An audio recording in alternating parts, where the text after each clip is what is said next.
રાજકોટથી તો વાત કરીશું, જ્યારે ગત 25 મેના રોજ રાજકોટના નાના મોવા વિસ્તાર ખાતે સર્જાયેલ અગ્નિકાંડ બાદ જાણે રાજ્ય સરકારની સૂચન કરવામાં આવેલ રાજકોટ મનપા અધિકારીઓની ધરપકડ બાદ જાણે રાજકોટનો વિકાસ થંભી ગયો હોય તેવું લાગી રહ્યું હતું।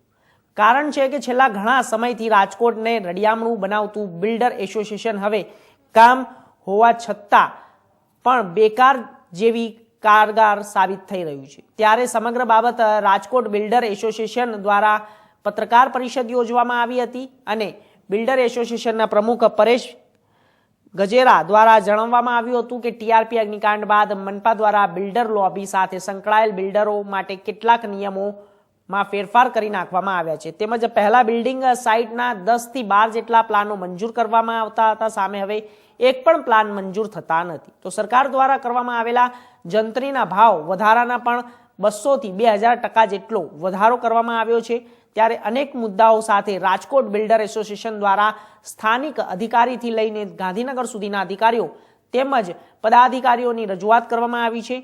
અત્યાર સુધી હજુ કોઈ નિવેડો આવ્યો નથી, જેને લઈને સવારના અંદર રાજકોટના સરદાર પટેલ સ્ટેચ્યુથી જેટલા જિલ્લા કલેક્ટર કચેરી સુધી રાજકોટમાં તમામ બિલ્ડરો સાથે એક મૌન રેલી યોજવામાં આવી હતી અને રજૂઆત કરવામાં આવશે કે બિલ્ડરોને પડતી હાલાકી અંગે સરકાર જાગે અને જલ્દીથી જલ્દી બિલ્ડર લોબીને ન્યાય મળે।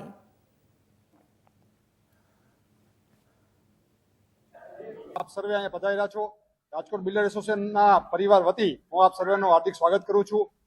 ગઈ 20 નવેમ્બરના રોજ રાજ્ય સરકાર શ્રી દ્વારા સૂચિત જંત્રી વધારો જે ડિક્લેર કરવામાં આવ્યો છે, તેમાં અમને જાણવા મળ્યું છે કે 200% થી 2000% સુધીનો જંત્રીનો ભાવ વધારો સૂચિત રાજ્ય સરકાર શ્રી દ્વારા કરવામાં આવ્યો છે। 1 મહિનો એના વાંધા સૂચનની મુદત છે, એટલે અમે રાજ્ય સરકારશ્રીને સર્વપ્રથમ તો એવી રજૂઆત કરી છે કે આ 1 મહિનો ખૂબ ઓછો પડે, અમને લોકોને બીજા 60 દિવસ એટલે હજી 2 મહિનાનો સમય જોશે, એટલે ટોટલ 90 દિવસનો સમય જોશે। ઓનલાઈન એમાં જે સૂચિત ભાવ વધારો છે એમાં કોઈ વાંધો લેવો હોય તો એમાં ઓનલાઈન પ્રક્રિયા છે, જે ઓનલાઈન પ્રક્રિયા કરવામાં પણ ખૂબ મુશ્કેલી થાય છે। એમાં કોઈ નાના માણસને કોઈ ખેડૂતને એમાં વાંધો લેવો હોય તો એ ઓનલાઈન શક્ય નથી। તો ઓફલાઈન તમે એમાં કોઈ પણ જગ્યાએ જિલ્લા કલેક્ટરશ્રીને, જિલ્લા મામલતદારશ્રીને, જિલ્લામાં કોઈ પણ ડેપ્યુટી કલેક્ટરશ્રીને એ ઓનલાઈન વાંધા લેવાની તમે સત્તા આપો તો આમ માણસ પણ જંત્રીના ભાવ વધારા સામે વાંધો લઈ શકે। રાજકોટની આપણે વાત કરું તો રોણકી છે, ઘંટેશ્વર છે, મવડી વિસ્તાર છે, ઘણા બધા વિસ્તારમાં જ્યાં 1000-1500 રૂપિયા જંત્રી હતી ત્યાં 30,000 થી 35,000 થઈ ગઈ છે, 10,000 હતી ત્યાં 60,000 થઈ ગઈ છે। તો 200% થી સીધો 2000% સુધીનો જંત્રીનો ભાવ વધારો થયો છે, જેના હિસાબે બાંધકામને paid FSI, stamp duty, registration fee જેવા ઘણા બધા પ્રોપર્ટી ટેક્સ જેવા ઘણા બધા મુદ્દે અસર કરશે। અને અમારું એવું માનવું છે કે 20 થી 30% જેવો ભાવ વધારો મકાનમાં, ઓફિસમાં એમાં આવી શકે છે। તો અમે રાજ્ય સરકારશ્રીને એ વિનંતી કરી છે અને આવનારા દિવસોમાં અમે રજૂઆત કરશું દરેક વિસ્તાર વાઇઝ કે ક્યાં શું પરિસ્થિતિ હતી ને ક્યાં શું પરિસ્થિતિ થવાની છે। તો ખેડા ગુજરાતની આખા તમામ જિલ્લાઓમાં અમે લોકોએ નક્કી કર્યું છે કે આના માટે થઈને અમે રાજ્ય સરકારશ્રીને વાંધા સૂચન આપશું અને રાજ્ય સરકારનું ધ્યાન દોરશું। આના સિવાય આપ જાણો છો કે રાજકોટમાં જે ટીઆરપી ગેમ ઝોન નો બનાવ બન્યો તે પછી બાંધકામ ઉદ્યોગને મોટો ફટકો પડ્યો છે। મ્યુનિસિપલ કોર્પોરેશન હોય કે રૂડા હોય, આ બંને જગ્યાએ જ્યાં ટાઉન પ્લાનિંગ ડિપાર્ટમેન્ટમાં નવા અધિકારીઓની નિમણૂક થઈ છે અને આ અધિકારીઓમાં ઘણા બધા અધિકારીઓ ફ્રેશ છે, ઘણા એન્જિનિયરો ફ્રેશ છે। ટીપી શું હતી એને ખબર નહોતી, ટાઉન પ્લાનિંગ બિલ્ડિંગ પ્લાન કેવી રીતના મંજૂર થાય ખબર નહોતી, જીડીસીઆર શું હતી એને ખબર નહોતી। 1 મહિનો, 2 મહિના, 3 મહિના અમને એવું થયું કે બધું સ્થળે પડી જશે, નવા અધિકારી છે, પણ દિવસે ને દિવસે પરિસ્થિતિ ખરાબ થતી ગઈ। નવા પરિપત્રો દ્વારા બિલ્ડિંગ પ્લાન કેમ મંજૂર ન થાય આ ધ્યાન રાખવામાં આવે છે એવું અમને લાગી રહ્યું છે। આ બાબતનું ધ્યાન પણ પ્લાન કમ્પ્લીશન, પ્લોટ વેલિડેશન એટલે 40% જે કપાત થાય ત્યારથી ચાલુ થાય અને કમ્પ્લીશન આવે ત્યાં સુધી ખૂબ એટલે ખૂબ મુશ્કેલ ભર્યું કામ અત્યારે કોર્પોરેશનમાં ટાઉન પ્લાનિંગ ડિપાર્ટમેન્ટ દ્વારા થઈ રહ્યું છે। અમે ઘણી બધી રજૂઆત રાજકોટના ટીપીઓને કરી, રાજકોટના જે મ્યુનિસિપલ કમિશનર દેસાઈ સાહેબ હતા એને પણ અમે ઘણી બધી વખત મળ્યા, પણ અહીંયા કોઈ એવો નિવારણ ન આવતા છેલ્લે અમે રાજ્ય સરકારશ્રીને વિનંતી, અમે જે કેલ્ક્યુલેશન અત્યારે કરી છે, હું તમને સિમ્પલ સમજાવું કે 1.8 એફએસઆઈ ફ્રી હોય, બાકી બધી ચાર્જેબલ હોય। એ અમારે જંત્રીના 40% રૂપિયા સરકારમાં એટલે કોર્પોરેશનમાં કે રૂડામાં ઓથોરિટીમાં ભરવાના હોય। એટલે પેલા જંત્રી આજે 10,000 રૂપિયા હતી અને દસ્તાવેજ થતો તો એનો 10 લાખનો, અત્યારે 60,000 રૂપિયા જંત્રી થઈ, દસ્તાવેજ થયો 35-40 લાખનો. તો સ્ટેમ્પ ડ્યુટી વધી, એને પેડે પૈસા વધ્યા. એટલે અમારું કેલ્ક્યુલેશન એવું છે કે ક્યાંક 20% ને ક્યાંક 30%, એટલે 20 થી 30% જેવું મકાન ઘર ઓલે મોંઘું થશે. 30 લાખની બજેટનું ઘર હોય તો એ 34 લાખથી 36 લાખની વચ્ચે, એટલે 4 થી 5 લાખમાં ઘર લોકોને પોતાનું ઘર, સપનાનું ઘર મોંઘું થશે એવું અમને બધા છે. સોમવારે અમે આવેદન આપવાના છીએ, એમાં તમામ મુદ્દા આવરી લેવાના છીએ અને આ મુદ્દા વિશેષ સોમવારે પાછી અમે ચર્ચા કરવાના છીએ. આપે વાત કરી, બહુ સાચી વાત કરી છે. ફ્રી ઓફ કોસ્ટ 1 પણ રૂપિયાનું વળતર લીધા વગર 40% જગ્યા કોર્પોરેશને કે ઓથોરિટીને આપી દેવાની છે અને એ પણ એ લોકોને સારી જગ્યા જોઈ.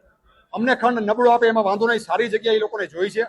એની ફેન્સિંગ કરી દેવાની, એની ચોકીદારી કરવાની. એમાં કોઈ દબાણ કરે તો અમારા બિલ્ડિંગ પ્લાન આ લોકો મંજૂર નહીં કરે.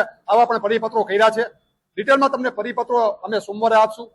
કયા પરિપત્રોથી કેટલી બધી નુકસાની ગઈ છે, પ્લાન એમાં મંજૂર થાય એવી શક્યતા નથી, આ બધી ડિટેલ આરે અમે સોમવારમાં રાજ્ય સરકારના પ્રતિનિધિ તરીકે જિલ્લા કલેક્ટર શ્રીને આવેદન આપવાના છીએ. બહુ મોટી સંખ્યામાં અમે આવેદન આપવાના છીએ અને ત્યારે બધું અમે ડિટેલ આપણે ચર્ચા દેશું.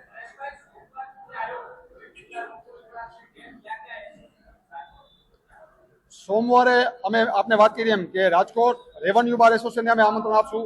રાજકોટ એન્જિનિયર એસોસિએશન જે બિલ્ડિંગ પ્લાન મંજૂર કરાવે છે કોર્પોરેશનમાં, આર્કિટેક્ટ એસોસિએશનને, હવે ત્યાં રો મટીરિયલ અમારી સપ્લાય કરતા હોય જે બિલ્ડિંગોને એને, એટલે અમારા રેર છે જે Rajkot real estate agent association છે, આવા 8 થી 10 એસોસિએશનને અમે આમંત્રણ આપશું અને એ અમારા ભેગા જોડાશે. અને એવું માનું છું કે હજારોની સંખ્યામાં, ફિગર હું નથી બોલતો, અમારું એસોસિએશન છે ને એમાં 500 મેમ્બર છે, પણ આ મુદ્દો એવો છે કે ખાલી એસોસિએશનને સ્પર્શતો નથી. અમે આમ લોકોને પણ કહેશું કે જંત્રીના ભાવ વધવાથી તમને પણ આ તકલીફ પડશે, એટલે આમ લોકો જો આમાં જોડાય તો હું એવું માનું છું કે જંત્રીમાં ભાવ વધારામાં થોડોક રાજ્ય સરકાર બ્રેક મારે. જંત્રી વધારેમાં અમારો પેલાય ના નહોતો, અત્યારે ના નથી, પણ એ સ્ટેપ બાય સ્ટેપ દર વર્ષે કે દર 2 વર્ષે કરીને 5, 6, 7 વર્ષે આ જંત્રીનો ભાવ વધારો અમારો પર લાદે. એક હારે આ નાખવાથી આની ઘણી બધી સાઈડ ઇફેક્ટ, ઘણી બધી મુશ્કેલી આવે એમ છે, એવું અમે સરકારશ્રીને કહેવાના છીએ.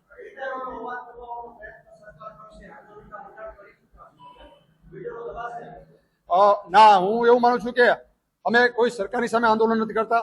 સરકારમાં રાજકીય માણસો અમને ખૂબ સારી રીતે સાંભળે છે, માનનીય મુખ્યમંત્રીશ્રી અમને ખૂબ સારી રીતે સાંભળે છે, પણ આ લોકોનો અવાજ છે, આ અમે પ્રસ્થાપિત કરવા માટે થઈને એક રેલીના સ્વરૂપમાં અમે સોમવારે જવાનું છે કે ભાઈ સાજા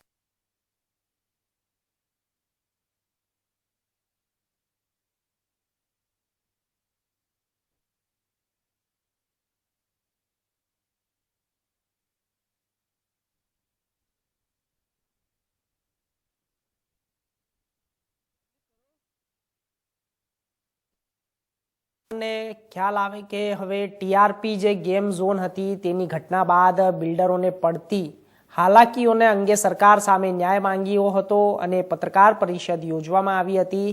તો રાજકોટની અંદર બિલ્ડરો દ્વારા જે તેમને હાલાકીનો સામનો કરવો પડી રહ્યો છે તેના સામે બિલ્ડરોએ અત્યારે હાલ પત્રકાર પરિષદ યોજી હતી અને તેની અંદર મોટી વાતો કરવામાં આવી હતી કે જે વાત એવી છે કે સરકાર જાગે અને જલ્દીથી બિલ્ડર લોબીને ન્યાય મળે.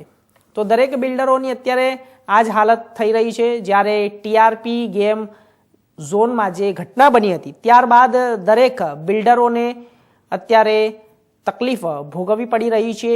એક વ્યક્તિના કારણે દરેક બિલ્ડરોને અત્યારે હાલ હાલાકીનો સામનો કરવો પડી રહ્યો છે.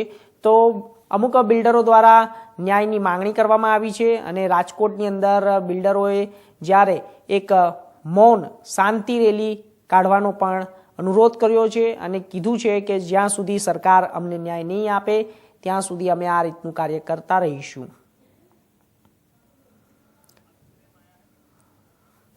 તો પત્રકાર પરિષદ યોજવામાં આવી હતી અને બિલ્ડરોને કહેવામાં આવ્યું હતું કે દરેક બિલ્ડરો હાજર રહે અને જે કોઈ પણ હવે સરકારના જે પણ નિયમો છે તેને તોડશે તો તેના વિરુદ્ધ પગલાં પણ લેવામાં આવશે, તે બિલ્ડરો વિરુદ્ધ પગલાં પણ લેવામાં આવશે તેવી પણ તેમને વાત કરી હતી. પરંતુ જો બિલ્ડરો પોતપોતાનું કામ સમજીને ધ્યાન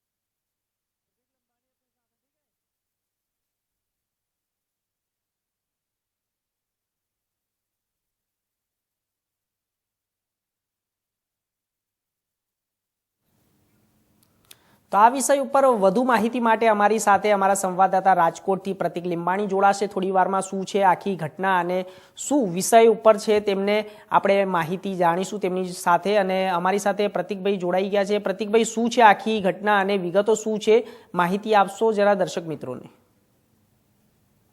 જી, વાત કરીએ તો આજે રાજકોટના બિલ્ડર એસોસિએશનના પ્રમુખ જે પરેશ ગજેરા છે તેના દ્વારા એક પત્રકાર પરિષદ યોજવામાં આવી હતી અને આ પત્રકાર પરિષદ દરમિયાન પરેશ ગજેરાએ એવું નિવેદન આપ્યું હતું કે જેમાં જે ટીઆરપી કાર્ડ થયો હતો, જે અગ્નિકાંડ થયો હતો, ત્યારે જે સરકાર દ્વારા તપાસના આદેશો આપવામાં આવ્યા હતા, જેને લઈ છે સરકારી મનપાની કચેરી કે છે રાજકોટની, ત્યાં જે અધિકારીઓ છે, ટીપીઓ છે, એટીપીઓ છે સહિતના જે ટાઉન પ્લાનિંગના જે અધિકારીઓ છે, સાથે ફાયરના અધિકારીઓ છે, તેવા ઘણા અધિકારીઓની ધરપકડ કરી જેલ હવાલે કરવામાં આવ્યા હતા. પણ જે બાદ જે નવા અધિકારીઓની નિમણૂક કરવામાં આવી હતી તેને લઈને અત્યારે જે રાજકોટને જે રળિયામણું જે કરતા બિલ્ડરો છે, જે બિલ્ડરની જે લોબી છે, તેને ક્યાંક ને ક્યાંક મોટો ફટકો પડ્યો હતો.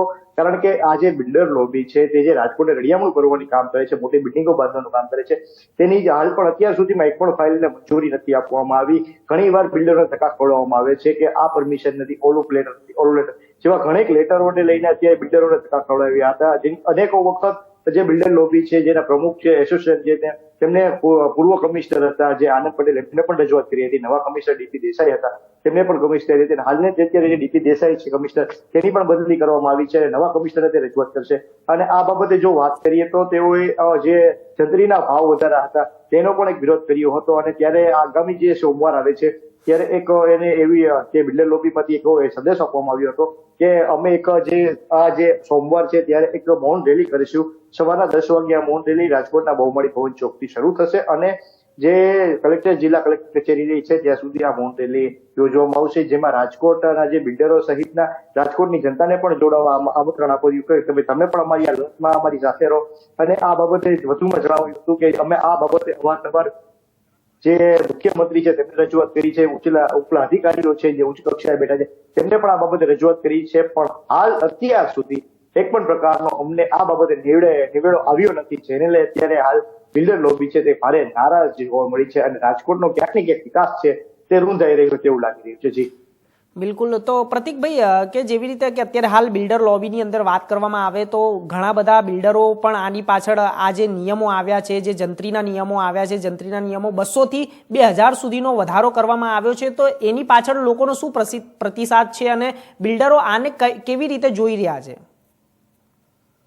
જો હાલ જે મેં આપને જણાવ્યું કે જે રીતે જંત્રીના ભાવનો પણ તેને વિરોધ કર્યો હતો, કારણ કે જે અત્યારે 10,000ની જંત્રી હોય છે તેની અત્યારે જંત્રી વધારીને 60,000 કરવામાં આવી છે, જેથી જે કોઈ મકાન હોય છે જે 10-15 લાખનું થતું હોય તે અત્યારે 55, 60, 65 લાખનું પડે છે. તેથી આનો બિલ્ડરને વધારે માર પડે છે, કારણ કે જે ફ્લેટ બનાવતા હોય છે બિલ્ડરો, જે હાઈરેસ બિલ્ડિંગો બનાવતા હોય છે તેનો દસ્તાવેજ તેમને 35 લાખમાં થતો હોય જંત્રી પ્રમાણે, તો અત્યારે જે દસ્તાવેજ જંત્રીના ભાવ વધારાથી તે જ દસ્તાવેજ અત્યારે છે તે 55-60 લાખમાં રહે છે. જેથી આનો ક્યાંક ને ક્યાંક માર તો જે પબ્લિક ઉપર જ પડે છે, બિલ્ડરને આનો નફો ઓછો મળે છે, પણ ક્યાંક ને ક્યાંક માર તો પબ્લિકની પીઠે જ પડવાનો છે, કારણ કે સરકારનો જંત્રી દર જે વધાર્યો છે એ તો સરકારના નફામાં જવાનું, બિલ્ડરને તો તેના કામના પૈસા મળવાના છે, જે બધા બિલ્ડિંગ બનાવે છે તેને તેના પૈસા મળવાના, જગ્યાના પૈસા મળવાના. પણ જે પબ્લિક છે તેને તો આની એક પીઠ ઉપર સરકાર ચાબુક જ મારી રહી છે, કારણ કે જે જંત્રી વધારવામાં આવી છે તે ક્યાંક ને ક્યાંક પબ્લિકના પૈસે જ સરકારને તાગડધીના કરવા હોય તેવું લાગી રહ્યું છે. જી ચોક્કસથી. તો પ્રતિકભાઈ, આવી બીજી માહિતી પણ જે પણ આવે તે આપતા રહેજો અમારા દર્શક મિત્રોને, અને ખ્યાલ આવે કે અત્યારે હાલ આ જે ટીઆરપી અગ્નિકાંડ જે થયો હતો તેના બાદ સરકારે શું પગલાં લીધા છે અને તે પગલાં ઉપર હવે કેવી રીતે કામ થશે તે હવે જોવાનું રહેશે. તો ચોક્કસથી આપનો ખૂબ ખૂબ આભાર. હવે આગળના સમાચાર માટે આપણે જઈશું.